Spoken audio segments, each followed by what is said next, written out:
بسم اللہ الرحمن الرحیم۔ بیٹی یہ اللہ کی رحمت ہے، لیکن آج کے زمانے میں لوگ اسے بوجھ سمجھتے ہیں، حالانکہ جس نے بیٹی کا ہاتھ تھاما اس نے جنت کا دروازہ تام لیا۔ حضرت عبداللہ بن عباس رضی اللہ عنہما سے روایت ہے، رسول اللہ صلی اللہ علیہ وآلہ وسلم نے فرمایا، جس شخص کی بیٹیاں ہو اور وہ ان کے ساتھ اچھا سلوک کرے، انہیں عزت دے، تو یہ بیٹیاں اس کے لیے جہنم سے پردہ ڈال بن جائے گی۔ سنن ابن ماجہ، حدیث نمبر 3669۔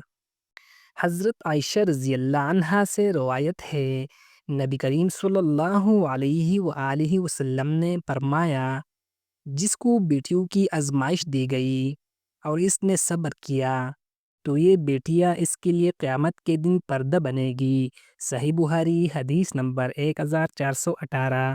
حضرت انس رضی اللہ عنہ سے روایت ہے، رسول اللہ صلی اللہ علیہ وآلہ وسلم نے فرمایا، جس نے اپنے بیٹی کی پرورش کی، اسے ادب سکھایا، جب بڑی ہوئی تو عزت و احترام کے ساتھ نکاح کیا تو اللہ اس کی باپ کو جنت عطا کرے گا۔ قرآن میں ارشاد باری تعالیٰ ہے، اور اپنی اولاد کو رزق کے ڈر سے قتل نہ کرو، رزق ہم دیتے ہیں، تمہیں بھی اور انہیں بھی۔ سورۃ الانعام، آیات نمبر 151۔ یہ آیات بتاتی ہے کہ بیٹی بوجھ نہیں، رزق کے ساتھ آتی ہے۔ جس گھر میں بیٹی ہوتی ہے وہ گھر رحمت سے بھرا ہوتا ہے۔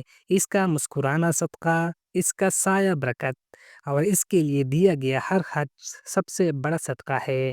آئیے دل بدلتے ہیں، بیٹی کو بوجھ نہیں جنت کا راستہ سمجھتے ہیں۔ کمنٹس میں لکھ کے یا اللہ ہماری بیٹیوں کے نصیب اچھی فرما، آمین۔